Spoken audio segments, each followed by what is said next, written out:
Since the 1970s, a small public college in Olympia, Washington, had held an annual tradition called the Day of Absence, named for a 1965 play in which students and faculty of color voluntarily stayed away from campus for a day to make their contribution visible by its absence. In 2017, the organizers inverted it. This year, white students, staff, and faculty were invited to be the ones who stayed away, attending programming off campus.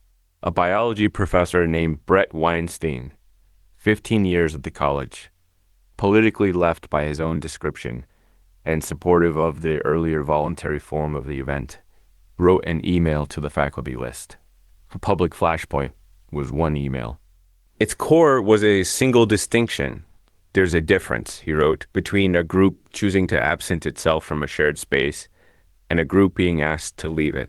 He said he'd be on campus that day and invited discussion. Here's what the public record says happened within weeks. Student protesters confronted him in and around his classroom, on video, chanting for his resignation. Classes were disrupted. The president's office was occupied. Contemporary reports said campus police told Weinstein he was not safe on his own campus, and he held his biology class off campus.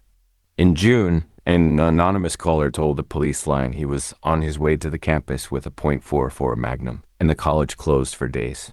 2 weeks later, the right-wing group Patriot Prayer held a rally there, and campus activities were suspended again. And in September, Weinstein and his wife, Heather Haying, also a professor there, resigned as part of a $500,000 settlement.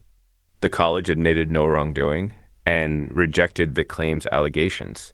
That sentence is part of this story too. And it stays in from one email dispute to all of that in a single quarter of a school year. This episode is about the physics in between, before the mechanism, to honesty. This story is contested, and most tellings of it, including largely the books, lean on the account of one side. Weinstein has told this version at length. The college disputed his claims all the way through the settlement. The student protesters have their own version, in which the story didn't start with his email at all, but with years of grievances about race on campus that the coverage skipped. This episode is not going to tell you who was right in their hearts, because I can't know that. And neither can the people who are certain. What makes Evergreen worth an episode isn't that it's extreme. It's that it's documented, video, emails, official statements, dated news coverage, which makes it something rare. A laboratory case where we can watch the season's machinery run in public while staying close to the record. And one more reason, which is the season's whole method. A story that's contested is exactly where a framework earns its keep or gets exposed. If the machinery only explains the cases that flatter your side, it isn't machinery. It's a costume. So that's the deal for the next 10 minutes. Mechanism only. And the mechanism, it turns out, doesn't care whose hearts were pure. Start with what episode 3 taught you about fences. A rule against speech is a figment until the moment someone tests it and nobody comes to their defense, and then it's electric. Whatever you think of Weinstein's email, watch what the system did with it. One faculty member crossed the line publicly. The question the whole institution then answered, every professor, every administrator, in real time, was the king mustache question. Does anyone stand next to him? Few public defenses reached the record in time to change the room. And from that moment, defense at that college wasn't about him anymore. It was a broadcast to every mind on that campus. This is what testing the fence costs now. And spare a real thought for the students, because the mechanism was running on them hardest of all, and it was not their invention. Picture being 19 inside that information environment. Your entire visible room, classmates, respected professors, the campus's moral vocabulary, pointing one direction, and episode 3 already showed you what a unanimous room does to a person's own eyes. Where everyone around you believes a thing, the believing itself starts to look like evidence. That's not a defect of young people. It's the social proof machinery every one of us runs on, and it works best on the sincere. Many of those students were doing what conviction plus a unanimous room produces in any of us, at any age, on any campus or trading floor or church board in the country. If you're comfortable calling them a mob, notice how comfortable and remember which episode this is. Second component, remember that room runs on outer selves. How many people at that college privately thought the email had a point? Here's the honest answer. Nobody knows, and that's the mechanism. In a captured institution, private opinion becomes unknowable, even to the people holding it, because no one will pay the price of going first to find out. Episode 3's lab result was that one ally collapses the whole conformity effect.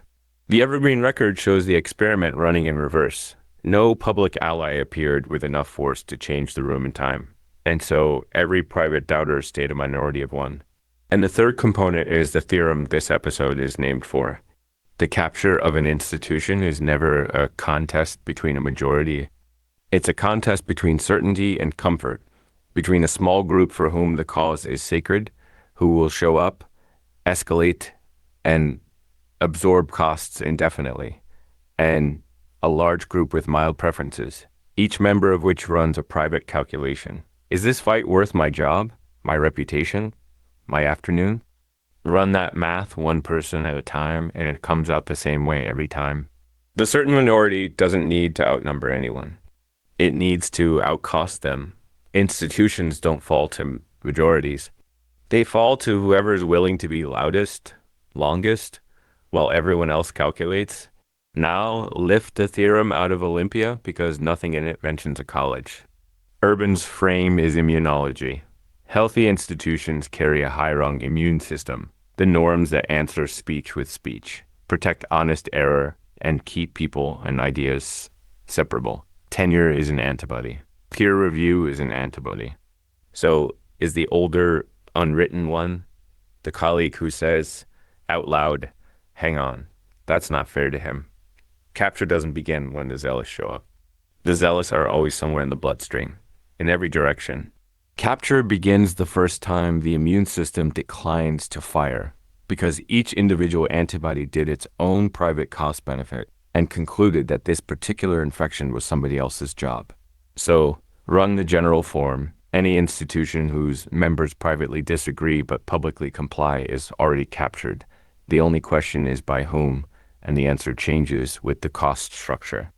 You watch this exact theorem run in episode 6, where in red, party figures who publicly denounced their eventual nominee later endorsed him. One rational calculation at a time, because the certain minority in the primaries could outcost the comfortable majority everywhere else. Same physics. Different flag. If you nodded along in episode 6 and flinched tonight, or the reverse, sit with which one and why. And notice what showed up at Evergreen 2 weeks after the first closure. A right-wing group held a rally on the campus, and campus activities were suspended again. That's the golem law from episode 3, completing itself. A golem's favorite gift is a rival golem, and a campus in crisis is a feeding ground for both. By midsummer, the college wasn't a battlefield between students and a professor anymore. It was raw material for 2 national outrage machines, each of which needed Evergreen to mean something for their side, and neither of which would be paying the enrollment costs, the death threat costs, the years of cleanup. The machinery from episode 6 ate the story, on both channels. It always does. Because here's who this episode was about the whole time. And it wasn't the marchers, and it wasn't the professor. It was the faculty and staff who watched it happen, held opinions we'll never know, and did the math. And before you judge them, do what the season keeps asking and put your own name in. You have been in the meeting. The one where a thing was said that half the room privately thought was wrong. You could feel it, the particular quality of that silence. And you looked at the cost accurately and you said nothing.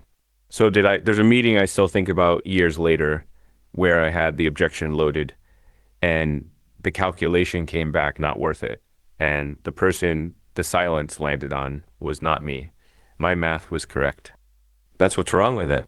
The capture of an institution is made of exactly that moment, multiplied. Not the zealots, Every institution has zealots in every direction, always. The variable is the middle. A room where the middle speaks is uncapturable. Episode 3 proved one voice can be enough. A room where the middle calculates is already gone. It's just waiting to find out who its king is. One more thing about that calculation, because it's about to be the whole story. The middle stays silent when the cost of speaking is high, and over the last 15 years, we handed every person on Earth a device that can raise that cost without limit. One sentence, said carelessly, or said correctly to the wrong wind, can now find you anywhere, from any scale, forever. Next time, December 20th, 2013. A woman with 170 followers boards an 11-hour flight, and while she's asleep over the Atlantic, the whole internet finds her.